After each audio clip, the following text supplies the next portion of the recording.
నమస్తే తెలుగు రాజ్యంకి స్వాగతం. నేను మిస్ సంధ్య.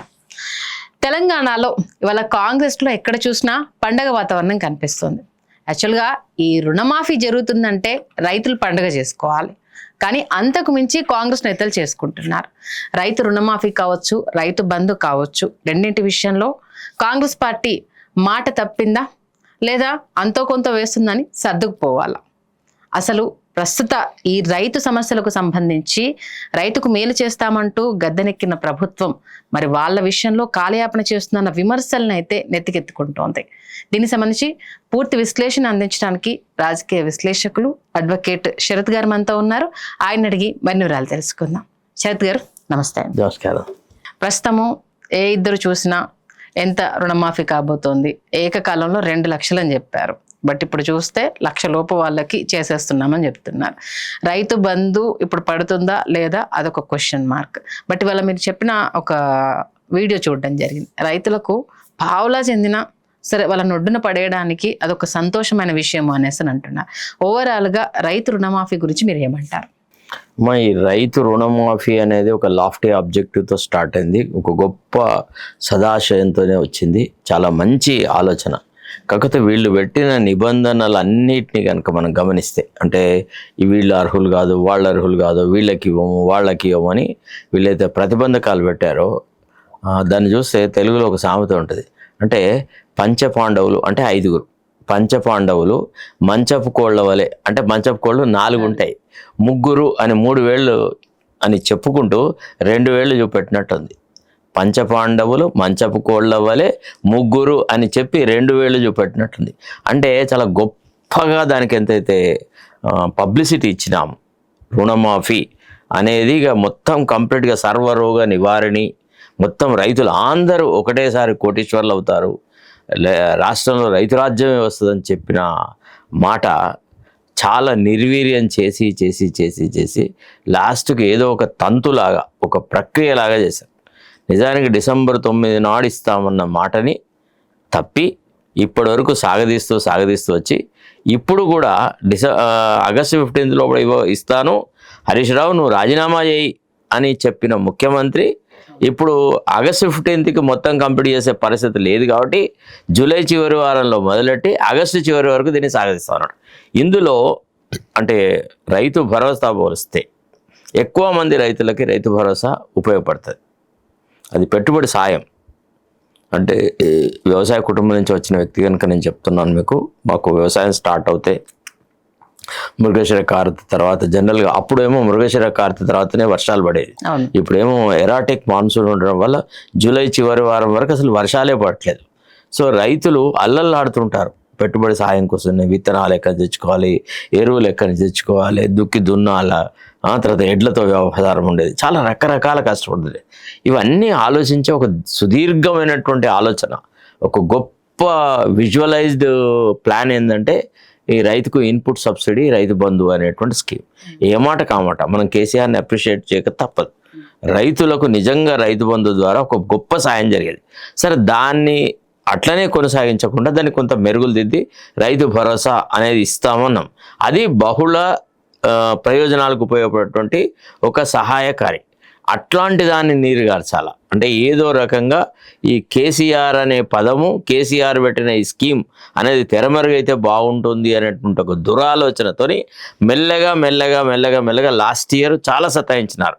రైతు బంధు గురించి అసలు ప్రభుత్వంలోకి వచ్చిన తెల్లారి నుంచే నేను మొదలెట్టిన ఏమైంది రైతు బంధు, ఏమైంది రైతు బంధు అని. ఎందుకంటే రైతుల పక్షపాతం ఉంటుంది. మేము రైతు కుటుంబాల నుంచి వచ్చినాం కాబట్టి అట్ట మొత్తుకోంగా మొదటిసారి ఇచ్చింది లేటుగానే ఇచ్చినాడు, తర్వాత రెండోసారి ఇచ్చింది మరీ లేటుగా ఇచ్చినాడు. వడగళ్ళ వానతోని వర్షం వాళ్ళు ఇస్తానన్న హామీ కదా, పాతదే అమౌంట్ వేస్తారు కదా, అంతే అమౌంట్. రైతు భరోసా అనేది ఇంతవరకు అమలు చేయలేదు. ఇప్పుడు కూడా ఈ రైతు రుణమాఫీని ఒక రకంగా రైతు భరోసాని ఇవ్వకుండా లేకపోతే ఇచ్చినా ఎప్పుడో అంటే వసతి పట్ట ప్రకారం ఇచ్చాడు. అంటే మన అవసరానికి ఆకలి అయినప్పుడు అన్నం పెట్టాడండి. దీనికి ఎంత కారణం ఏంటంటే బేసికల్గా అంటే ఫండమెంటల్లీ మాట్లాడితే రేవంత్ రెడ్డి మెదడులో ఏమి లేదు, జీరో ఉంది.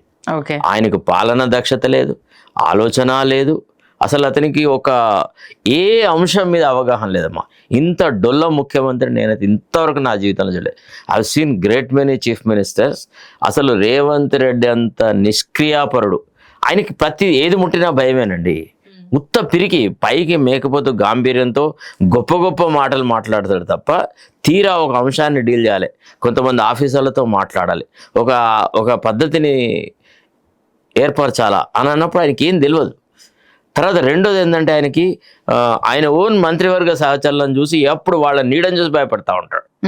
వాళ్ళ వల్ల ఏం ప్రమాదం జరుగుతుందో, నేను సరిగా చేస్తున్నానా లేదా అనేటువంటి ఒక అనుమానము, భయము, దీంట్లోనే సర్వనాశనం అవుతా ఉన్నాడు. ఇప్పుడు చిత్తశుద్ధి ఉంటే ఏమండి, ఆర్థికమైన ఇబ్బందులు ఉన్నాయి. కొత్త రాష్ట్రంలో కూడా ప్రభుత్వం మారినాక కేసీఆర్ చేసిన నిర్వాహకం వల్ల అప్పుల ఊబిలో రాష్ట్రం ఉంది. అలాంటప్పుడు ఏం చేయాలా? చిత్తశుద్ధితో ప్రజలకు చెప్పాలి, ఇగో మన వసతికి ఇది. ఇప్పుడు మన ఇంట్లో కూడా మనం సంసారాలు మెయింటైన్ చేస్తున్నప్పుడు భార్య అడుగుతుంది, ఒక మంచి చీర కొనిమని, ఒక నగ కొనిమని, ఒక నట్ర కొని అంటది.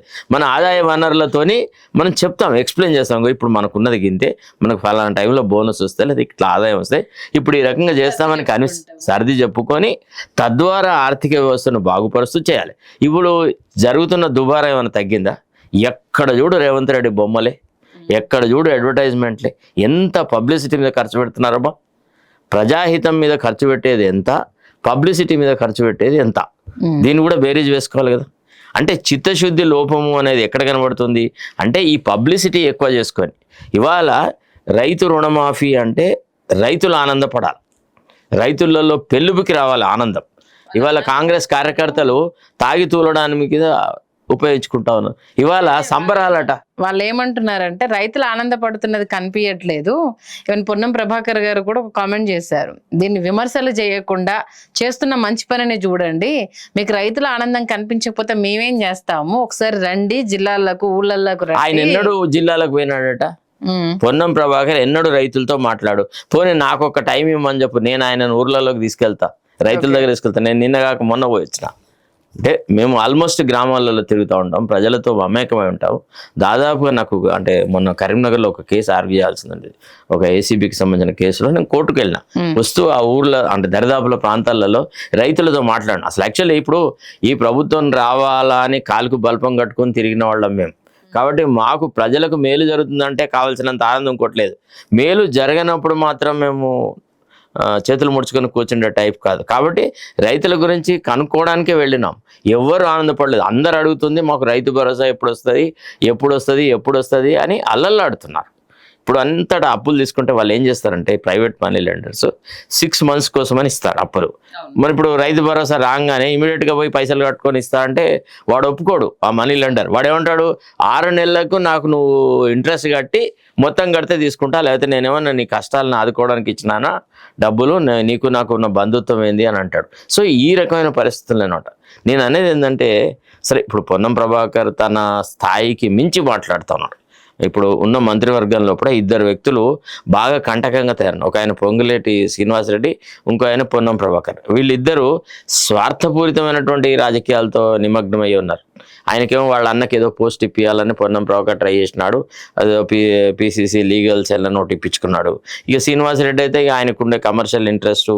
అసలు ఇప్పుడు వాళ్ళ మంత్రివర్గం అంతా మేమే అన్నంత ధోరణిలో బిహేవ్ చేస్తా ఉన్నాం. Please do subscribe to Telugu Rajyam channel. Please do subscribe to Telugu Rajyam channel. Please do subscribe to Telugu Rajyam channel. Hi అండి, నేను మీ ఆర్పీని, నెల్లూరు పెద్దారెడ్డి చేపల పులుసు ఓనర్ని. మీరు తెలుగు రాజ్యం అనే ఈ యూట్యూబ్ ఛానల్ సబ్స్క్రైబ్ చేసుకుని మంచి వీడియోలతో వస్తారు. Thank you so much. Hi people, I'm Sonakshi Verma and you please watch Telugu Rajyam and please subscribe to the channel.